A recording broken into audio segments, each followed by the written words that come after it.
Today's honored guest has long been an advocate of nonviolence and is recognized as the leading figure in the civil rights movement in the United States. He was the youngest man to win the Nobel Peace Prize, winning it at the age of 35. At the present time, in addition to his civil rights activities, he has been one of the leading critics of President Johnson's war policy. It is with great pleasure that I introduce to you the Reverend Dr. Martin Luther King, Jr.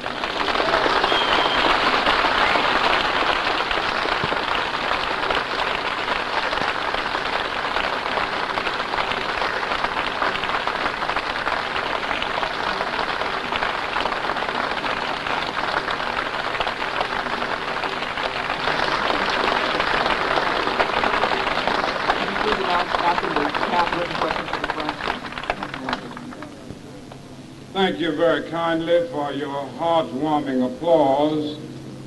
Someone has said that when an audience applauds you before you speak, that represents faith.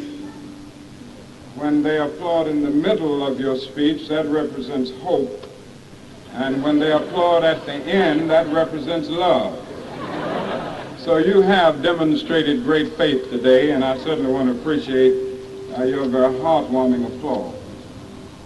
I need not pause to say how very delighted I am to have the privilege of coming to this great institution of learning and the privilege of discussing with you some of the vital issues of our day. No one can overlook the fact that the University of California is one of the truly great universities of our world. I think one of the great needs in our world today, and certainly in our nation, is for the revolution of values. And I, for one, appreciate the fact that you here at Berkeley have constantly reminded all of us in our whole nation that we must review our values. I would also like to express my deep personal appreciation to you as a civil rights leader for the support that you as a university and a concerned student body have given to the civil rights struggle, as we have labored tirelessly and unrelentingly to achieve first-class citizenship. We have had the support of persons of goodwill over our nation, and I would certainly say that some of the strongest support that we have received came from this great campus, this university with students who have a great concern. And I want to thank you because you, in a real sense, have been the conscience of the academic community in our nation. And I can only say, keep up the good work and keep up this great concern. I want to talk with you this afternoon from the subject America's chief moral dilemma. There can be no gainsaying of the fact that America has brought the nation and the world to an awe-inspiring threshold of the future. We have built machines that think and instruments that peer into the unfathomable ranges of interstellar space. We have built gigantic buildings to kiss the skies and gargantuan bridges to span the seas.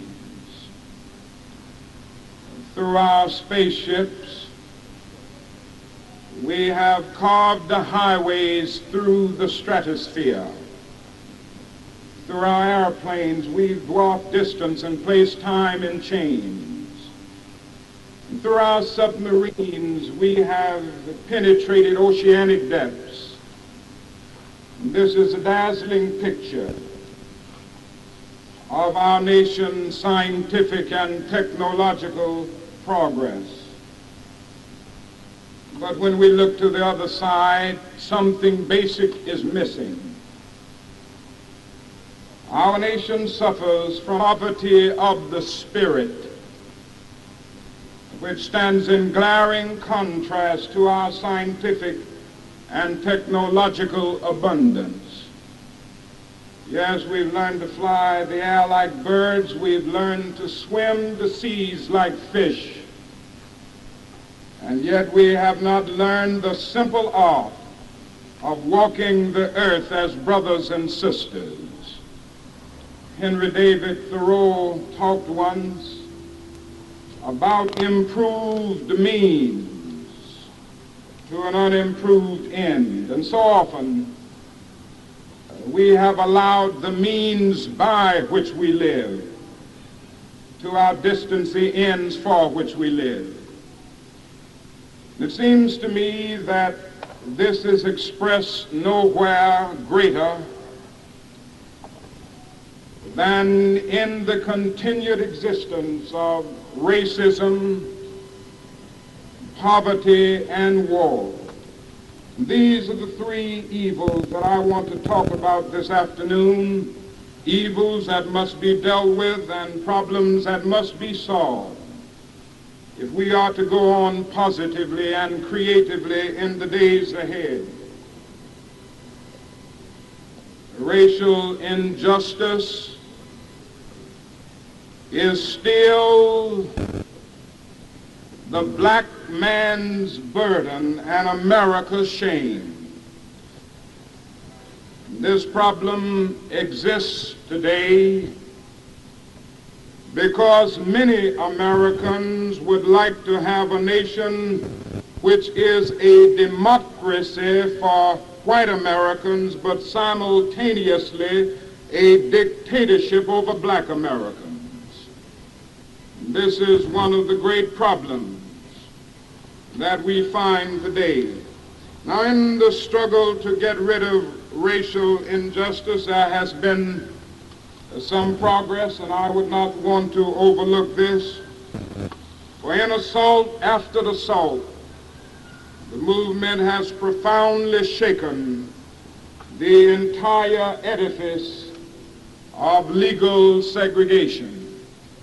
And I need not go into the movements from the Montgomery bus boycott right on up through the Selma movement of 1965.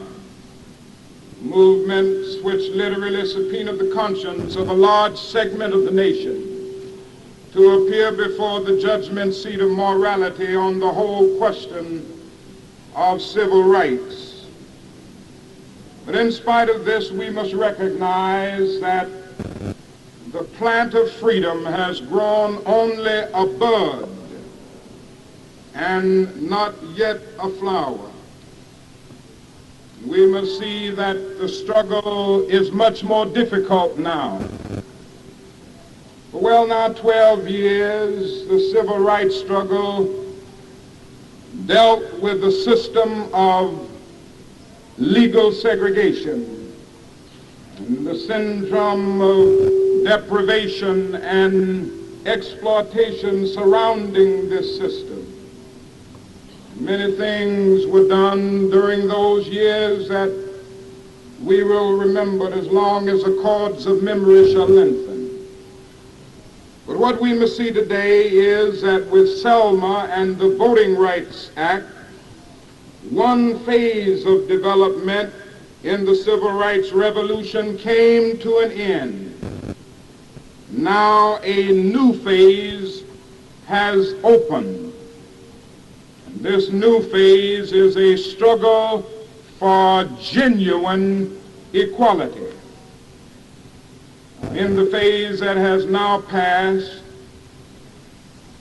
the achievements were obtained at bargain rates. It didn't cost the nation anything to integrate lunch counters. No expenses were involved. No taxes were involved. It didn't cost the nation anything to integrate libraries, motels, and hotels. It didn't cost the nation anything to guarantee the right to vote. Now we are dealing with issues that will cost the nation something in terms of billions of dollars. And the other thing that we must see is that we are now dealing with issues that will demand a radical redistribution of economic and political power.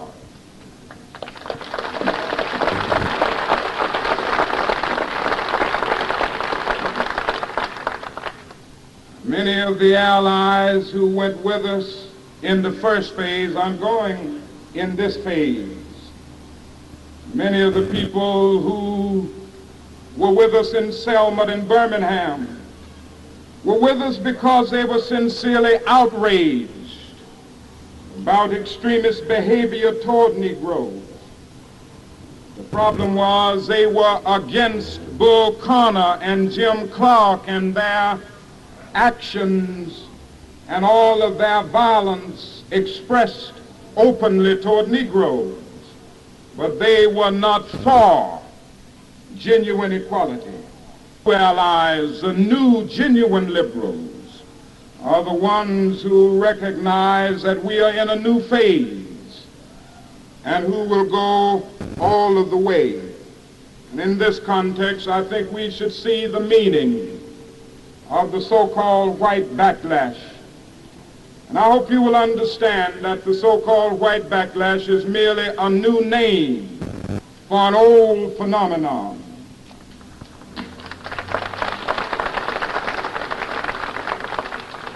We must honestly face the fact that there has never been the single solid, determined commitment on the part of the vast majority of white Americans on the whole question of racial equality. On the Statute of Liberty, we read that America is the mother of exiles. But it doesn't take us long to realize that America has been the mother in most instances of its white exiles from Europe. It has never evinced that kind of maternal care and concern for its black exiles who were brought to this country in chains from Africa. It is no wonder that in one of the sorrow songs of early days, the Negro could cry out, "Sometimes I feel like a motherless child." What we see is a constant moving forward, taking a step forward on the question of racial justice, and then taking a step backwards at the same time. In 1863, through the Emancipation Proclamation, the nation freed the Negro from the bondage of physical slavery. But the Negro was not given land to make that freedom meaningful. We must never forget that at the same time, our nation was giving away millions of acres of land in the West and the Midwest, which meant that America was willing to undergird its white peasants from Europe with an economic floor, while refusing to undergird its black peasants who were brought here in chains from Africa with the same kind of economic floor. Therefore, emancipation for the Negro was freedom to hunger. It was freedom to the winds and rains of heaven. It was freedom without bread to eat, without land to cultivate. It was freedom and famine at the same time. In 1875, the nation passed a civil rights bill and refused to enforce it. In 1964, the nation passed an even weaker civil rights bill, and even to this day, it has not been enforced in all of its dimensions. In 1954, the Supreme Court declared segregation unconstitutional in the public schools. And now we find ourselves 12 or 13 years later with less than 5% of the Negro students of the Deep South attending integrated schools. And if it continues at this pace, it will take another 97 years to integrate the public schools of the South. Suburban politicians talk eloquently against open housing and at the same time and in the same breath contend that they are not racist. All of these things reveal that the white backlash is nothing new.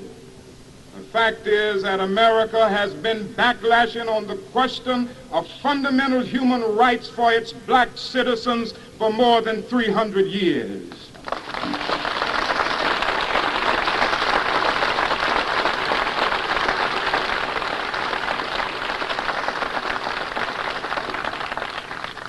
So we must not allow anybody to take our eyes from the real problem. I condemn riots as strongly as anybody, but riots did not cause the white backlash.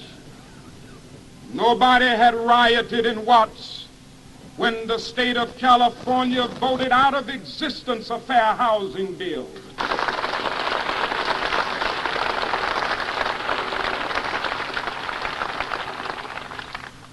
There were no chance of black power when 4 innocent, unoffending, beautiful Negro girls were killed in a church in Birmingham, Alabama, and nothing has been done about it to this very day. We must see the problem where it is. The problem is that white America, and I don't mean all white Americans, white America has never solidly committed itself on the question of racial justice. And it means that now we must gird our courage. Those who are committed to the struggle for justice and freedom must work harder than ever before. But I'd assure you that we need this kind of activity and this kind of work more than we had it even in the first phase. I know that we're going through a period where there are understandable suspicions in some segments of the Negro community concerning the commitment of white Americans. I can understand this feeling psychologically and otherwise. No one must allow this feeling to make us feel that the Negro can do this job all by himself. Somehow we must work together, realize that by working together and creating constructive, committed alliances, we can go on in the days ahead. And I, for one, am convinced that there are still thousands, even though they represent a numerical minority, of white persons in this country, many of whom are under the sound of my voice right now, who cherish justice and democratic principles above privilege, and who are willing to go with us all the way. And this is why I can still sing without any reluctance, black and white together we shall overcome.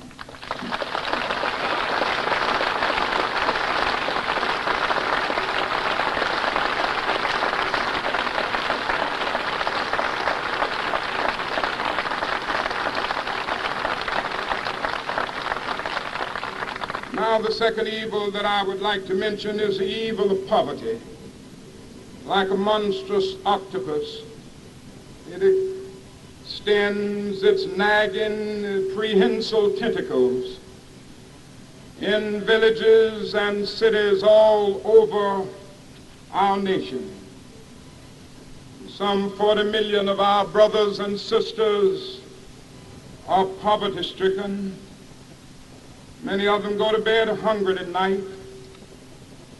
I've seen them with my own eyes. I've lived with them in the ghettos of our nation. Some of them are Indians. Some are Mexican American, some are Puerto Rican, some are Appalachian whites. The largest group in proportion to its size in the population is the American Negro. Negroes and poor people generally find themselves today smothering in an airtight cage of poverty in the midst of an affluent society. Now something must be done about this. Something must be done about it quickly. When we look at the Negro community, for an instance, we are facing a major depression every day. The unemployment rate among Negroes is set forth by the Labor Department at 8.4%. Unemployment in the nation generally is about 4%. But they don't deal with all of the facts because they are dealing with statistics that can be gathered as a result of people who've been in the labor market and those who still go to the employment office to try to find work. They aren't dealing with the hundreds and thousands of discouraged Negroes, many of whom have lost hope. They've had so many doors closed in their faces. They've come to conclude that life is a long and desolate corridor with no exit sign. They've lost motivation. There may be another 7 or 8% in that category, which means that the unemployment rate among Negroes may well be 16%. Among some young people, among the youth in the Negro community in some cities, it goes up as high as 35 and 40%. If the nation as a whole confronted what the Negro is presently confronting economically, we would be in a major depression more staggering than the depression of the 30s. And it's not only unemployment. Most of the poor people are working every day but earning so little money they cannot begin to gain the basic necessities of life. Something must be done about this. Ultimately, a great nation is a compassionate nation. Ultimately, a great person is concerned about the least of these. And I contend that we still have poverty in America today because there are still all too many people who are trying to be conscientious objectives in the war against poverty. There's somewhere else we ought to be conscientious objectives, which I'll talk about in a few minutes, but not in the war against poverty.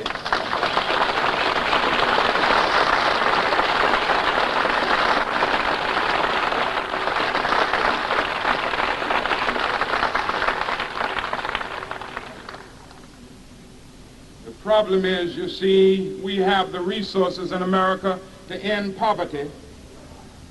The question is whether we have the will.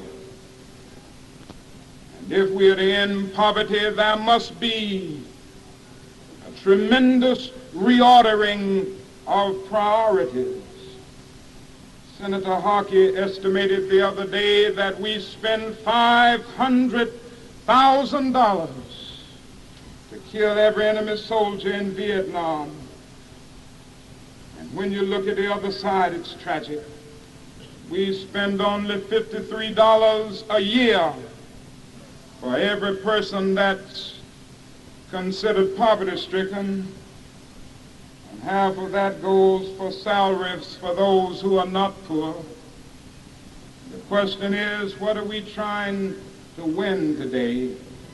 I'm afraid that the administration of our nation is more concerned about winning an unwinnable war in Vietnam than about winning the war against poverty right here at home.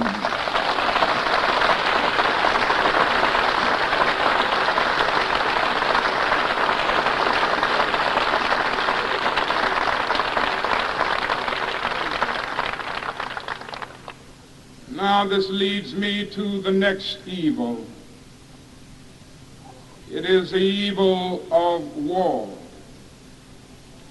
And nowhere is this evil expressed today more than in the tragic unjust, evil war in Vietnam. It's tragic that we got in it from the very beginning. As Professor Comminger has said, this tragic war is a product of a gigantic miscalculation that the world after 1945 was and would remain divided into two great blocks, one representing light and the other darkness, and that we who represented the light stood at Armageddon and battled for the Lord. Somehow we moved right on with those miscalculations. This war is the product of a gigantic miscalculation about China and about Asia, probably the largest and most fearful miscalculation in diplomatic history. The notion that Chiang Kai-shek represented the true China, that the communists did not represent China and were not really here to stay and need not therefore be recognized. It was as if Britain and France had gone on recognizing the Confederacy as the legitimate government of the United States 20 years after Appomattox.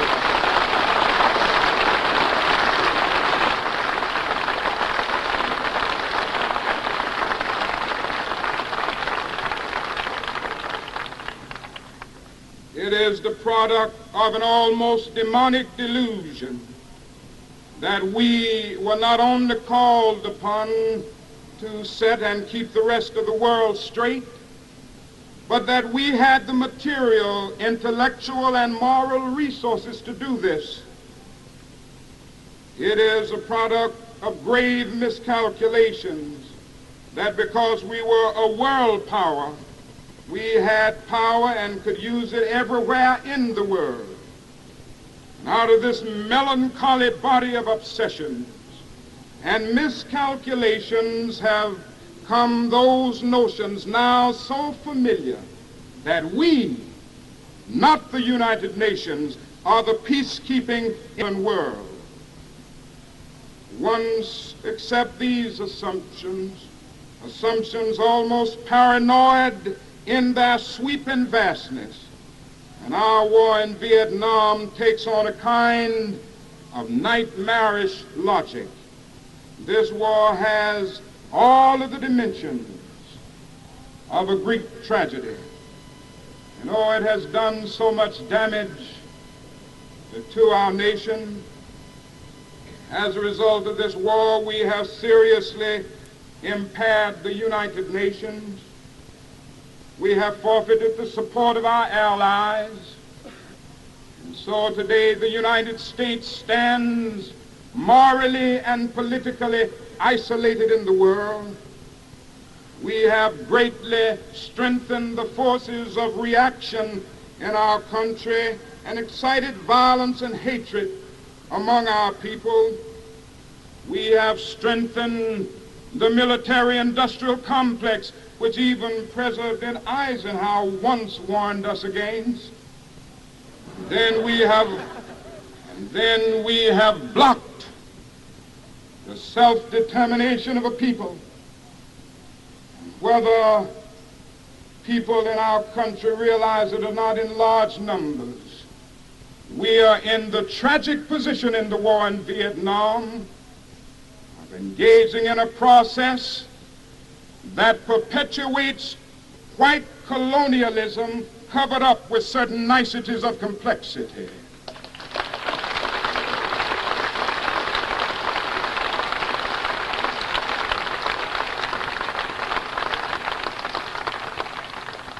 And as a result of this war, we have diverted attention from civil rights. When the guns of war become a national obsession, social programs are thrown in the background, consciences are not aroused as much about the injustices still existing in the society. People ask, Why do you try to tie the issues together, the issues of peace and civil rights? My only answer is that they have tied themselves together.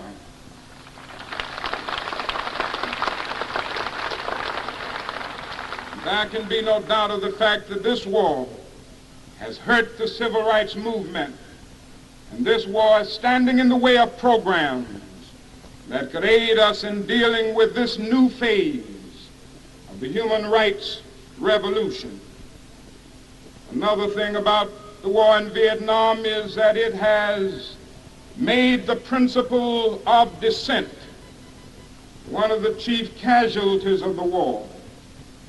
There is a mad attempt today, sometimes overtly and sometimes covertly, to equate dissent with disloyalty, and to say that those who are concerned about withdrawing from Vietnam and ending that war are venal enemies of our soldiers. Well, I want the record to show that I'm against the war. One of the reasons, along with many, is that I see so many fine, bright, promising young men taken out of society, taken out of school, sent away to fight in this unjust war. And what we are saying is that we are our boys' best friends because we want them to come home. It's time to come home from Vietnam.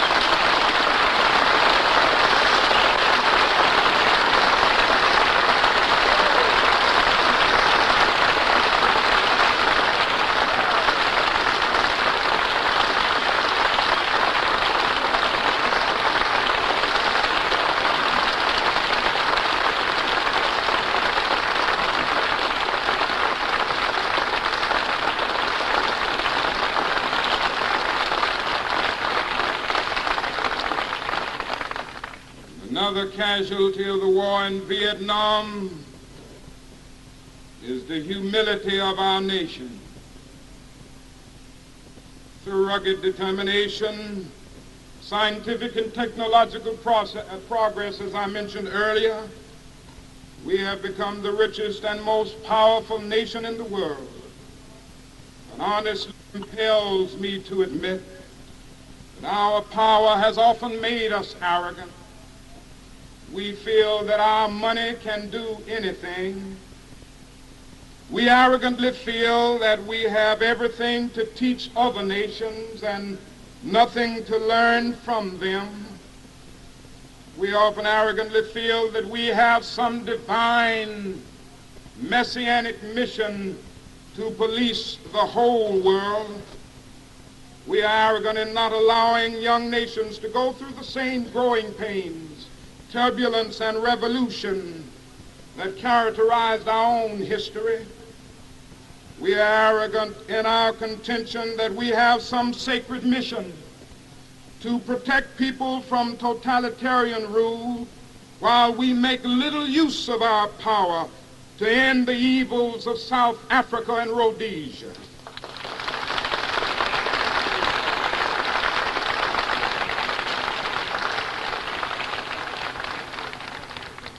We are arrogant in professing to be concerned about the freedom of foreign nations while not setting our own house in order. Many of our senators and congressmen vote joyously to appropriate billions of dollars for the war in Vietnam.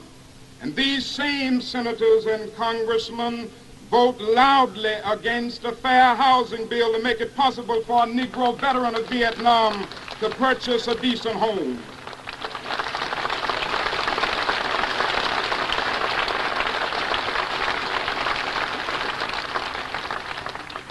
We arm Negro soldiers to kill on foreign battlefields, but offer little protection for their relatives from beatings and killings in our own South. We are willing to make the Negro 100% of a citizen in warfare, but reduce him to 50% of a citizen on American soil.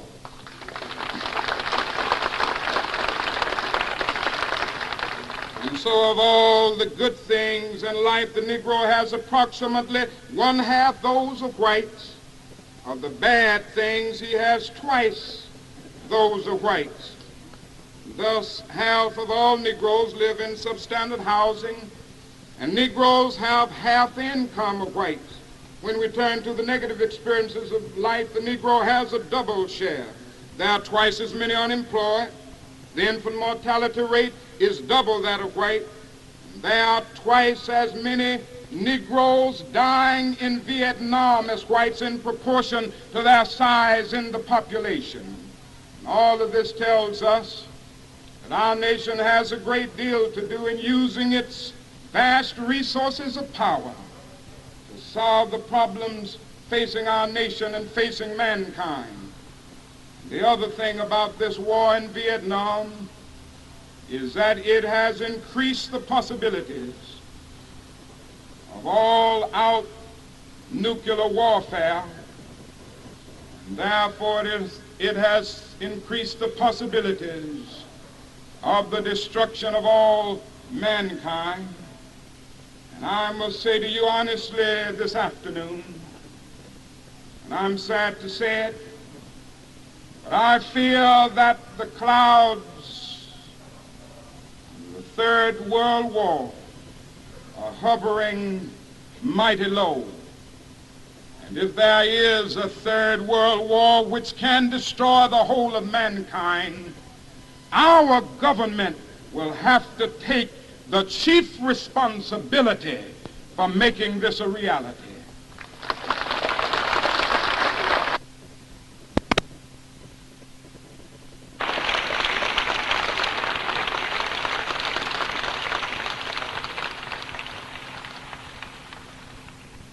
And so I have a moral obligation to speak against this war, to take a stand wherever I can. And I want to commend all of you that have participated in some way. And I urge you to continue. This summer, there will be an opportunity for thousands of students to work in communities all over our nation in the kind of teach out, knocking on doors, talking with people about the war in Vietnam, giving them the facts about the war, developing statistics on the number of people opposed to the war. The aim is to build a powerful peace bloc that can really have influence in the 1968 elections. And we must make it clear that we aren't going to let our political forces and the politicians ignore Vietnam in 1968. This must be an issue if that tragic war is still going on. And so as the war hawks escalate the war in Vietnam, we must escalate our protest against the war.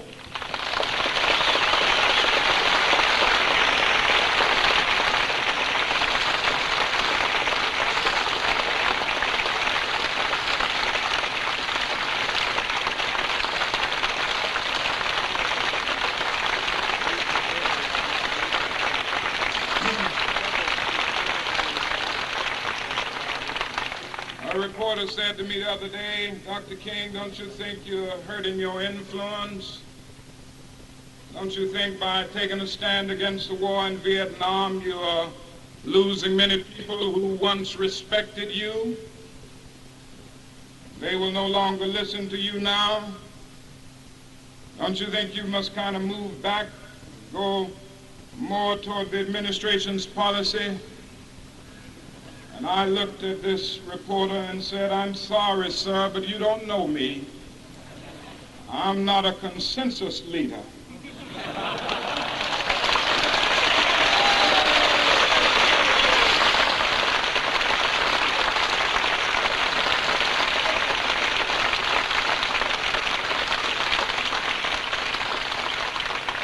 I went on to tell him that I do not determine what is right or wrong by going out taking a Gallup poll of the majority opinion. Ultimately, Ultimately, a genuine leader is not a searcher for consensus, but a molder of consensus. On some positions, cowardice asks the question, is it safe? Expediency asks the question, is it politic?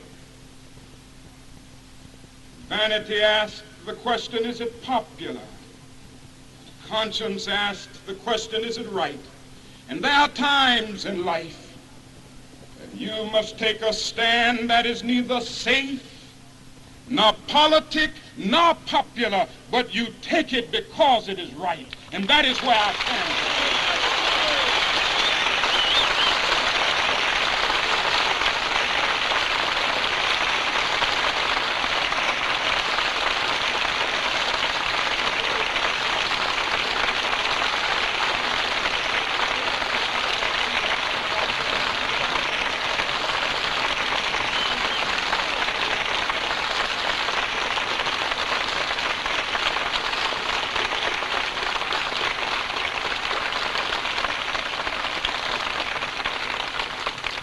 So as I move toward my conclusion, let me say that there is a need in our country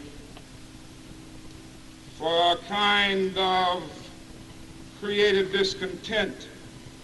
There are certain technical words that are used in every academic discipline. They soon become stereotypes and cliches. Every academic discipline has its technical nomenclature. Modern psychology has a word that is probably used more than any other word in psychology. It is the word maladjusted. And certainly we all want to live as far as possible the well-adjusted life in order to avoid neurotic and schizophrenic personalities.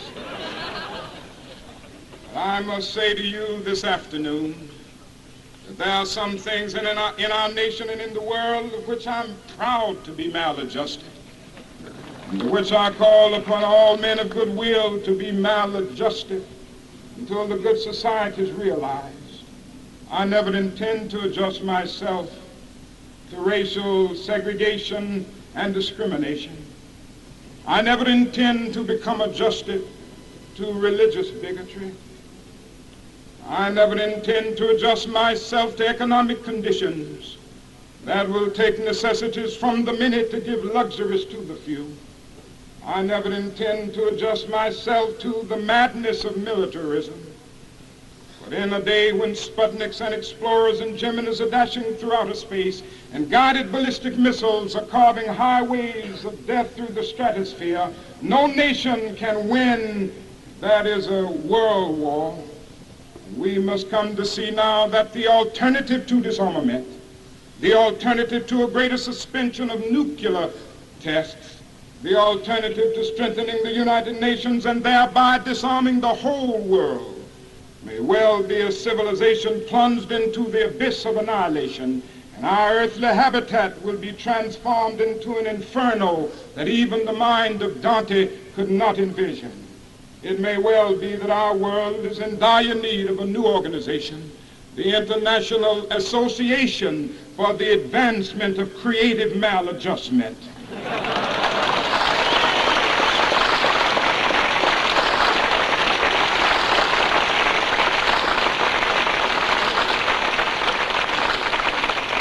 Men and women who will be as maladjusted as the prophet Amos, who in the midst of the injustices of his day cry out, let justice roll down like waters and righteousness like a mighty stream.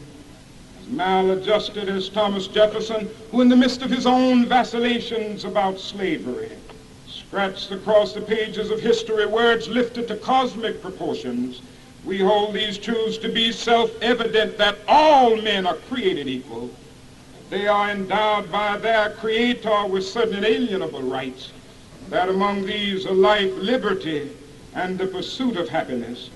Through such maladjustment, I believe that we will be able to emerge from the bleak and desolate midnight of man's inhumanity to man into the bright and glittering daybreak of freedom. And somehow, I still have faith that keeps me going through these difficult days, I hope that we will develop the coalition of conscience and will solve this problem. I'll tell you why I have the faith, and it is because of universities like this, with thousands of young people, black and white, who have the new vision that we need in this age. And so I haven't lost faith in the future. I think we're going to reach the goal that we seek. And so I can still sing, "We Shall Overcome." I know many can't sing it now, but I can still sing it because I believe the arc of the moral universe is long, but it bends toward justice. We shall overcome because Carlyle is right. No lie can live forever. We shall overcome because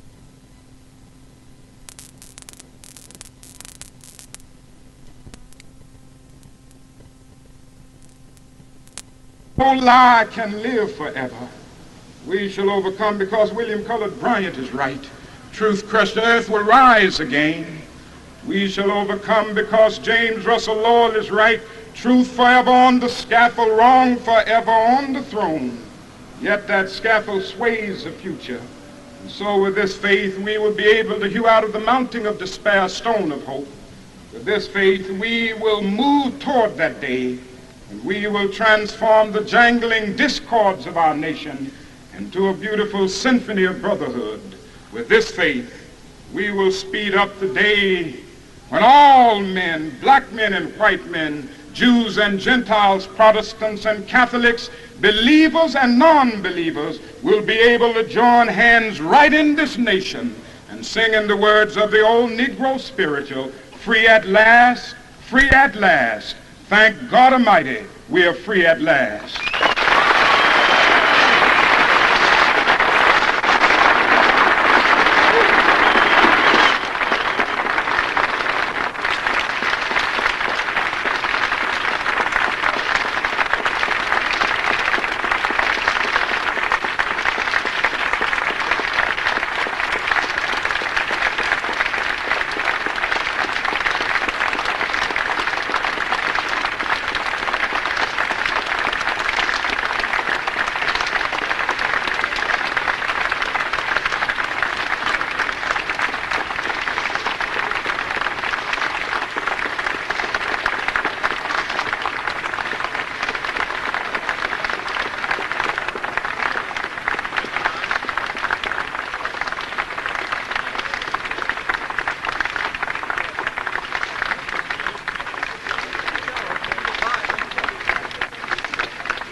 It's been a long time.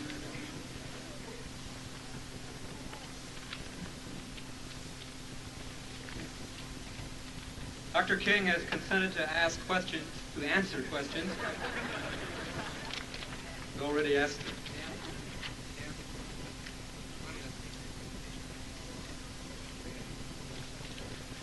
But before he begins, there are some individuals who would like to make a presentation.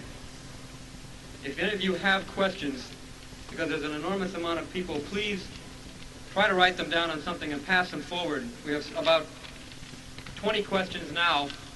We'd like to have some questions that don't repeat every subject, so please pass them forward as rapidly as possible.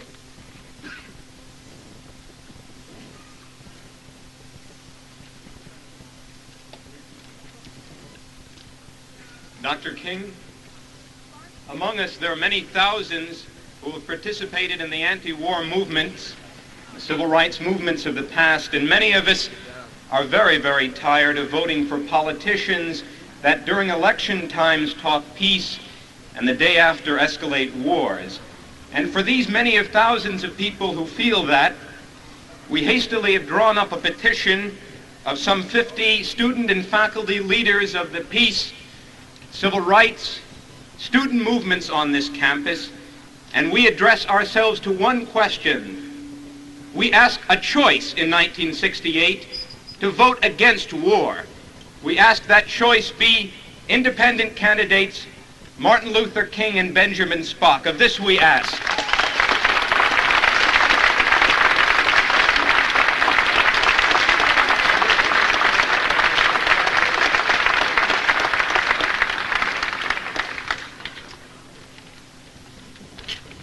Dr. King would like to reserve his comment. There are about 5 questions which ask something relevant to do with that petition. First question is, Dr. King, do you advocate direct political resistance to the draft and the war effort instead of, or in addition to, religious opposition, a doctrine based on belief in a supreme being? If so, in which manner do you recommend today's youth confront the United States government?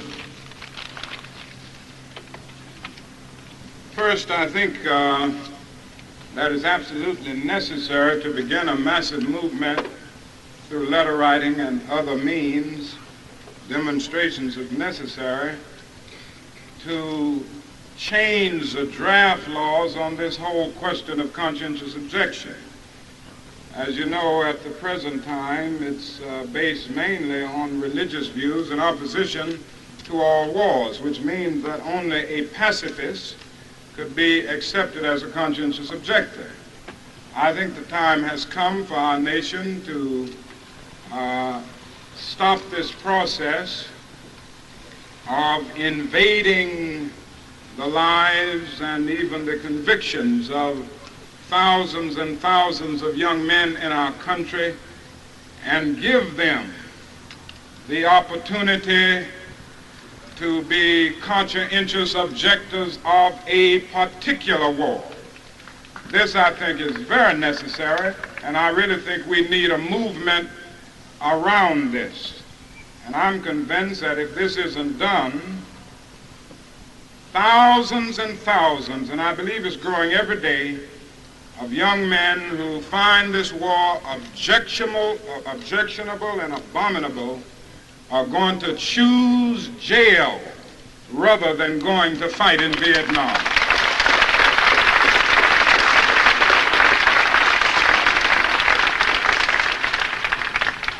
Dr. King, will you be our candidate in 1968? Well, I must say that it's very kind of you to even express such concern and make such a request. I do think we have some major decisions to make in '68, and I do feel that we may be caught in a situation where we have the administration's policy being expressed by the administration itself and the Republican candidate running with the same policy or even a policy to the right of the administration. Now, that would happen if Brother Nixon got the nomination. And of course, I certainly wouldn't come to California and talk about your good governor.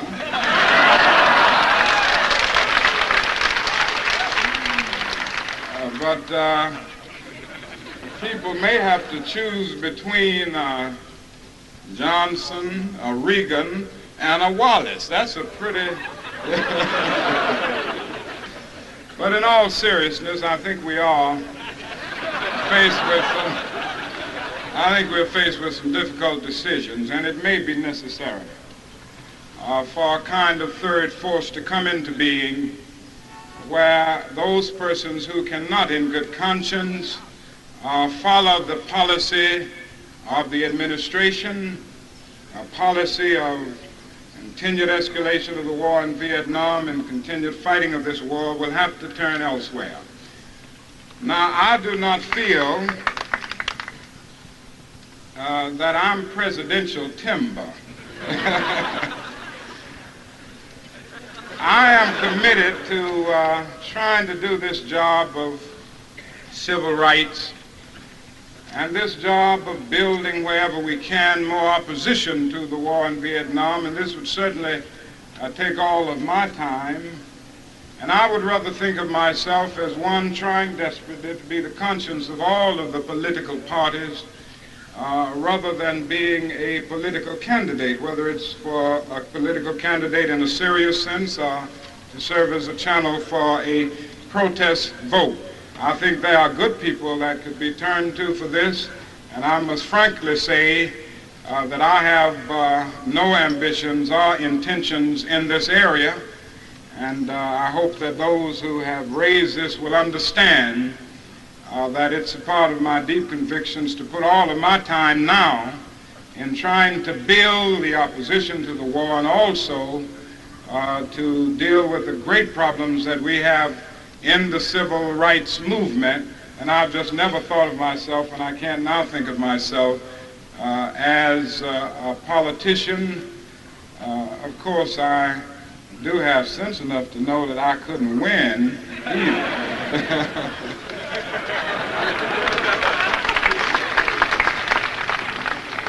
Dr. King, you Stokely Carmichael's approach to the civil rights movement. Well, I would prefer to reverse the question. I got that question today, and the question in substance said that that Stokely Carmichael had harmed the civil rights movement.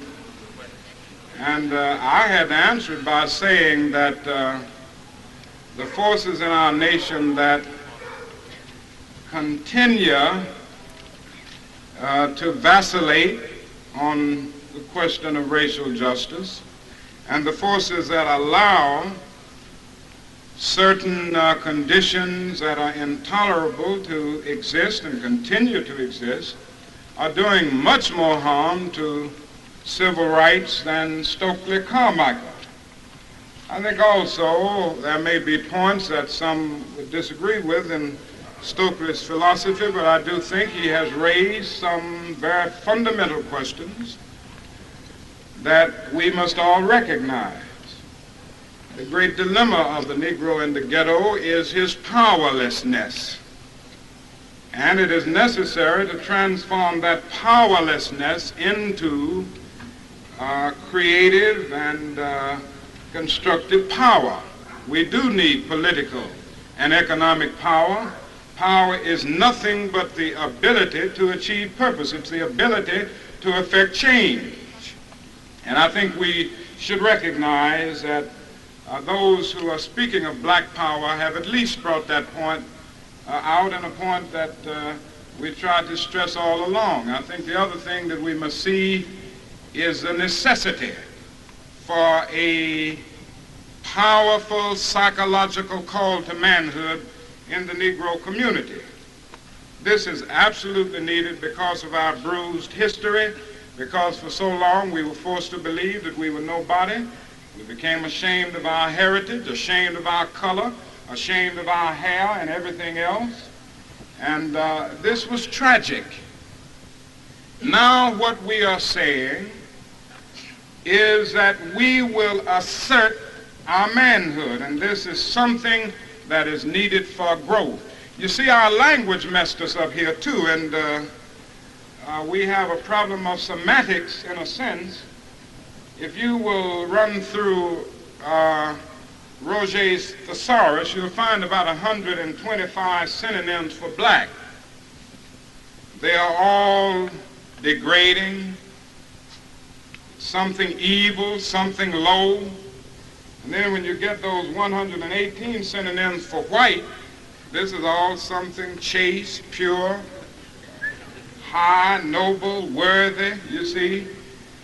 And so Negro children end up every day being taught 125 ways to think of themselves as inferior, and white children end up every day 118 times learning themselves how to feel superior. And you know, it runs right through the language, anything, any experience. We think of black as something degrading, so, and that which is white is better. A white lie is better than a black lie. That's the way the society goes. And so that everything degrading, and even that which is passing off or dying, is when you go to a funeral, the hearse is black, the suit you have to wear is black, and so that the language has given the impression that black is degrading and black is something that is unworthy.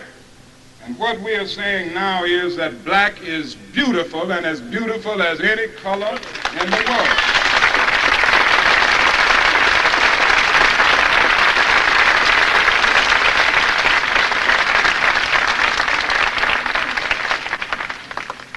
Now let me go on to say that however much I understand, I do feel that I must assert my own principles about black separatism. And I think we'll have to understand what brought the mood at points of black separatism into being. But I have to look at the fact that if the problem is to ultimately be solved, we must face the fact that there is no separate black path to power and fulfillment that does not intersect white roots. The problem is that we are dealing with problems in civil rights now that are problems. And in order to solve them, you've got to get people on all levels to work to bring them about. We are dealing with poverty, for instance, which, as I said earlier, is larger than the black man. And the only way you can get rid of poverty and the only way you can get rid of slums would be through billions of dollars. And of course, in order to do this, we've got to have constructive alliances of the real forces of commitment and goodwill, so that if there's any feeling that we can move down a separate black path to power, then I don't believe this. And I think it's also necessary to say on the other side that there is no separate white path to power and fulfillment, short of social disaster, that does not recognize the need of sharing that power with black aspirations for freedom and dignity. You see, for too long we've thought of integration as in a romantic or aesthetic sense, and it merely added color to a still predominantly white power structure. More and more we've got to think of integration also in political terms, where you have shared power. And so many people, thinking of it merely in aesthetic terms, will say, oh, we have an integrated community. Our neighborhood is integrated. We have 2 Negro families. A labor union will say, our union is integrated from top to bottom. We have 100,000 Negro members, and we even have 2 members on our board of 45. And that becomes integration, you see. And of course, integration is always moved toward the white community. Is the Negro going to some white rather than, again, an interchange. And I think it is very necessary to see all of this. And I would say that these questions have been raised, many of them have been raised by Stokely Carmichael, and these questions need to be raised. Now, the final point that I'd like to bring out is that I'm not sure of Stokely's views on violence versus nonviolence. He says these questions are irrelevant. I think you know my views on that, and I don't need to go into it in a long sense.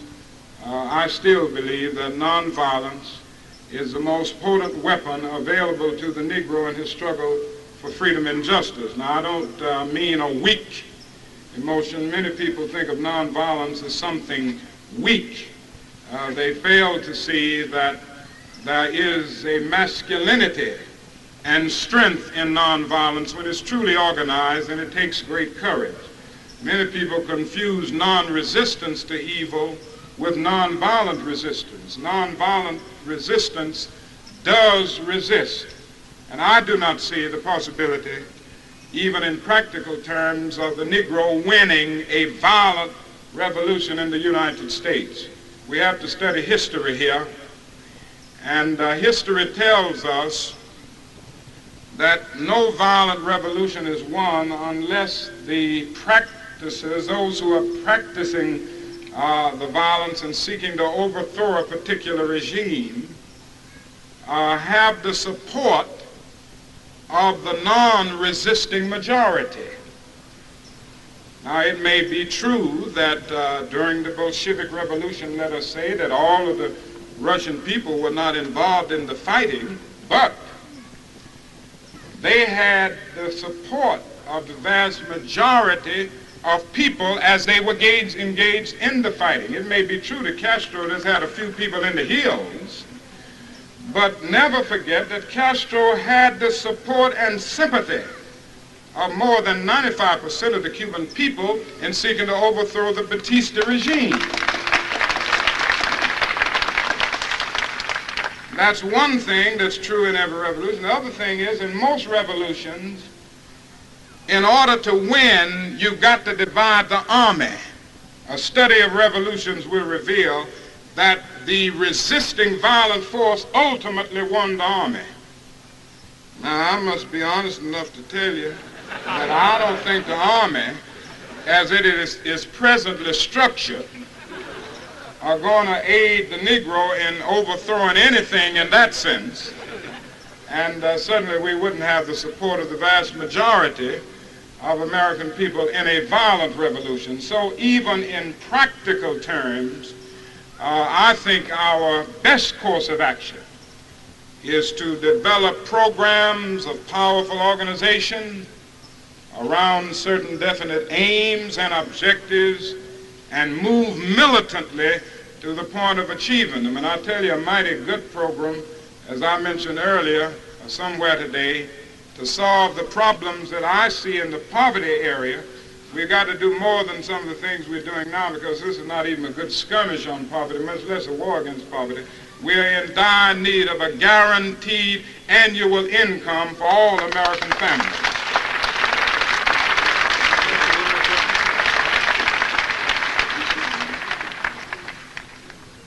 Dr. King is on a very tight schedule and has consented to come to Berkeley today with many other obligations. So there's time for one more question.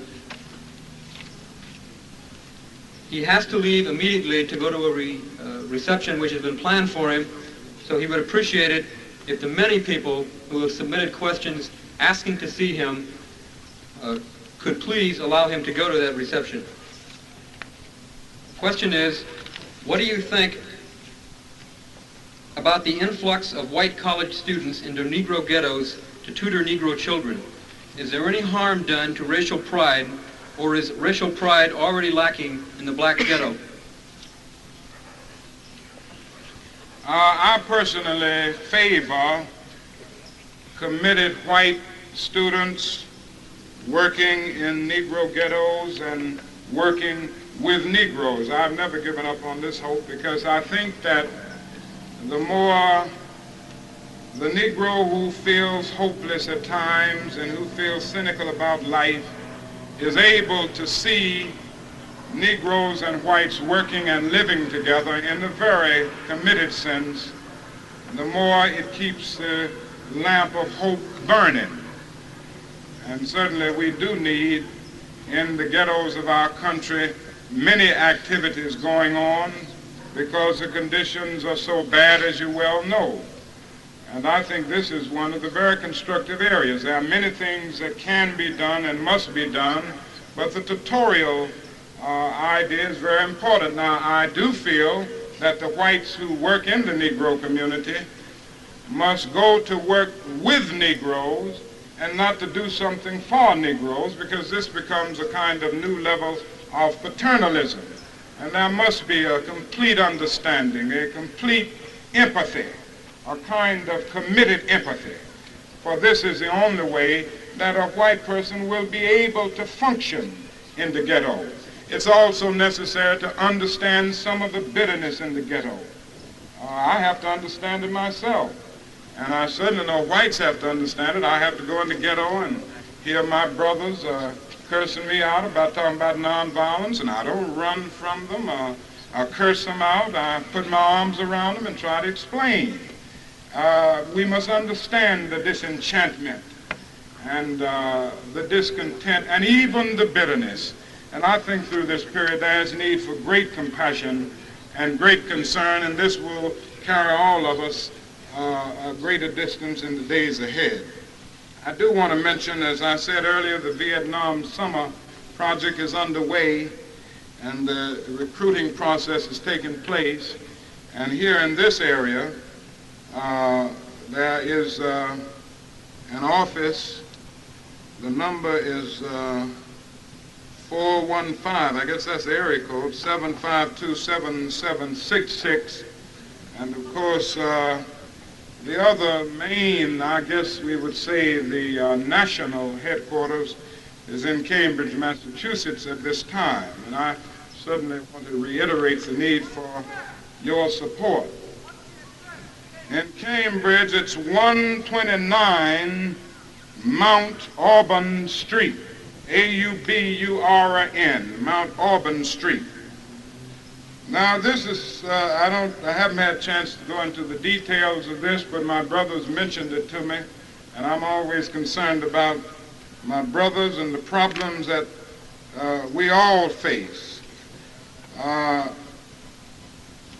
Joined Painter Union, local union number 4, and demonstrate against the firing of 3 painters by the Golden Gate Bridge. Now I don't know the details of this, but I do know that these men have talked with me. They've been fired unjustly, and they've clearly demonstrated this, and there is a protest at the bridge on May 25th at 11 o'clock. It's at Union Square, I'm sorry, Union Square, San Francisco on May 25th. When I'm making a speech, I always have so many requests made to mention something in the speech, and I always end up forgetting some. So if some of you have spoken to me about something that I should have mentioned and I forgot in the process, please forgive me.